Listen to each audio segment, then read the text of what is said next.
first, check out Giannis snapping it through the legs to start the fast break. One of my favorite expressions. What is that in the meg hole? Nut hole? Oh, no. Oh, my God. Nutmeg. First of all, it's a nutmeg. You do it to someone else. That's just a between the legs pass, Jenna. Okay, never mind. Long snapper. So it looks like a long snapper. What did you know we're on TV? No. Hey, maybe this started some That's of the... not good for radio either. Sirius XM, here we come. That's a nutmeg, Jenna.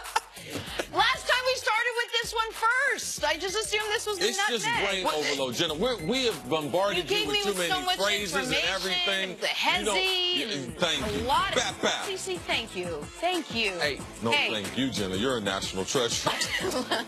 Hey, you see this dunk here by Kevin what you Durant call right that, over Jenna? LeBron? What? A slam dunk. Slam dunk. Yeah. I'm no longer going with the 5-hole in any way, shape. Durant was really aggressive on this one. He knew he had Draymond coming on the right, so LeBron was in a bad spot. Wasn't in a bad He spot. got him this time, though. Look, Nice. he got him right here. Go for the layup, but I don't think so. Clean that. Go get that. This is a fun game to watch. Till the Cavs went ice cold to start the fourth. This is a fun basketball. I called it a meg hole. Jenna, we don't say it again. Time for in or out. We're sticking with the Cavaliers. They're 8 of their last 10, and Isaiah Thomas has had a rough start. He scored 19 points last night, but shot just 8 for 21. CC, you in or out on Isaiah eventually meshing with LeBron and the Cavs? Just like you, Jenna. I'm in. Yay!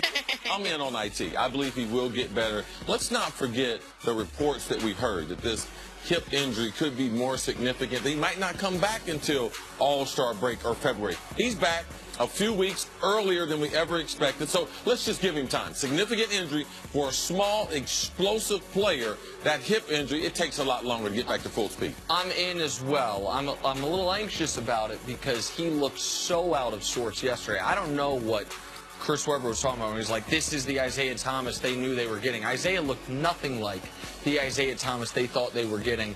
Isaiah himself alluded to it. Those first couple games might have actually been something of a bad thing as far as expectations go, because his first game back, it was like, oh, he's going to the paint, he's hitting jump shots. It is a long road. He just needs to be healthy 6 weeks, 8 weeks, like fully good to go 6 to 8 weeks from now. All right, next up. Chiris Paul spent 6 seasons playing for the Clippers before being traded to the Rockets. However, he didn't make any friends in L.A. last night.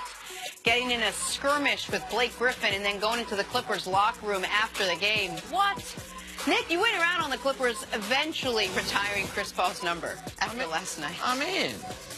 He's one of, if not the greatest Clipper ever. I mean, he had 5 All-NBA teams. He was an All-Star every single year he's there. Franchise leader in assists. Like, he had the iconic moment, the Game 7 runner to beat the Spurs in the first round. Like, of course. Wow, that's amazing. I didn't even know the Clippers have had an iconic moment.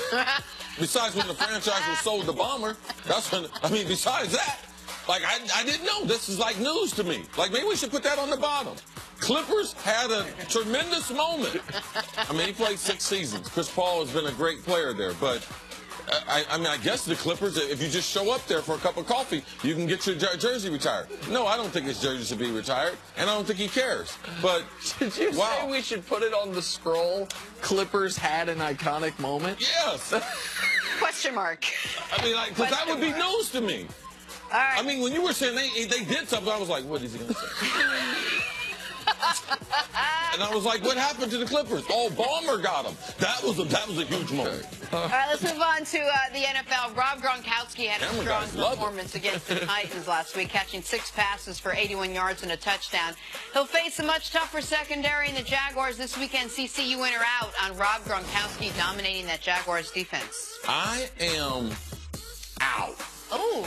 And I believe this is going to be a tough task for Jacksonville. Jacksonville, they will move a lot of different coverages, but they will slow Gronk down. Gronk still will have 5 to 8 catches, but he won't be able to make that big play because Jacksonville, they like to keep someone deep in center field. Linebackers, very, very fast, but I believe that the rush doesn't allow Brady to hold the ball and throw the ball down the field. So he moves the ball around. They try to feature the running backs again, like Ray mentioned. They are going to try to feature the running backs. What's going to help the Jags in that regard is their defense is so much faster than Tennessee's. They're going to be able to rally to the ball much better. I am also out. I don't think, as special as a player Gronk is, the Jags know he's that special of a player. They also know that they have no path to victory that involves Gronk having 9 catches, 165 yards, and a couple touchdowns. He will be the guy they key on in film study all week. So I don't think he dominates the game. Yes, he's going to make a lot of catches, but get him on the ground. Don't let him get a lot of yards after the catch. And Ray's point about chucking him off the line, I think, is a good one. Nice little forearm, Nick. What? That's a chuck off the line. Yeah, what? That's nice. I saw a good demo. I'm in a 3-piece suit. I can't do the full demonstration. Excuse me.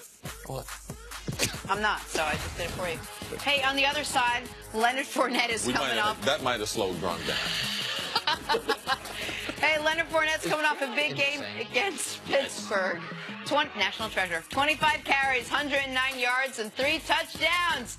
Nick Wright, you in or out on Leonard Fournette dominating the pass defense on Sunday? 6 months ago, if I had been asked this question about this game, I would have said in.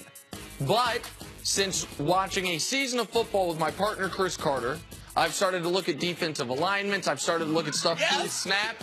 Thank you. And you know what I saw the Pats against Not the Titans? FS1 thing. Thank you, Lord, he's listening to me. You know what I saw the Pats do against the Titans? A lot of what Chris would call 50 fronts, 5 defensive linemen. Derrick Henry, you're not beating us. No. It was effective. 12 carries for 28 yards. Fournette's better than Derrick Henry, but I expect the same approach. So I'm out on Fournette dominating. Yeah, what's the difference between the Tennessee Titans and their offense and what Jacksonville, besides Fournette being a better running back? So they will be committed to taking Fournette. Now, Fournette will get some carries. I'm interested to see how tough Leonard Fournette, because this could be a career-altering game.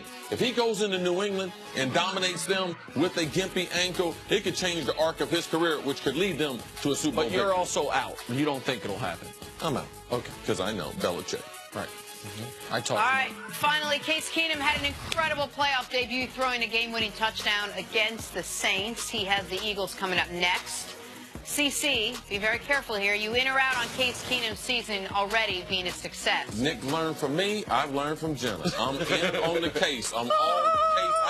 I got a case of the cases. Yes! And the reason why, not only has his confidence been restored, he's developed a style Nick talked about. He's a gunslinger. He's got teammates that believe in him first time in the pros. He's got a coach that might be going somewhere else that believes in him. And he's got the Vikings franchise. So he might have multiple opportunities for his career arc to build the change. I'm in on Case. I am also in on Case that this has already been a success. He had an iconic moment in the history of the game to win a playoff game, to get the Vikings to the first NFC Championship game since Brett Favre was the quarterback. Statistically speaking, forget the raw winning numbers, statistically speaking, he was a top 10 quarterback in the league this year. Like, for all those reasons, this has already been a success. Last offseason, one team made him a contract offer. It was for $2 million. This offseason, if he's available, you'll have close to 10 teams at least calling his agent and talking. And we will never forget that picture of him saying, "Oh my God." Oh my God, oh my God, oh my God. Yep. Like that will never be forgotten. And I believe that a team will trust that. This is a guy who was playing week to week Yeah. for his career. Check to check. For more or less. Yeah. Seriously, playing week to week. We're talking about leashes. Yeah. That's what we had you, Jenna. The first month we had you week to week, and then Whit and them bumped it up and said, let's sign her to a multi-year deal. First of all, you weren't supposed to say it. Now I know it. Secondly, Whit! Whit! Come on, Whit. Coming up, are the Warriors, I can hear you because I can hear him. Are the Warriors miles ahead of LeBron and the Cavs? Miles, that's a You know what's also long week to distance. week? First. CC's LeBron love. Week to week. Don't know if it's Check going to to show check. up. Check to check. Check to check.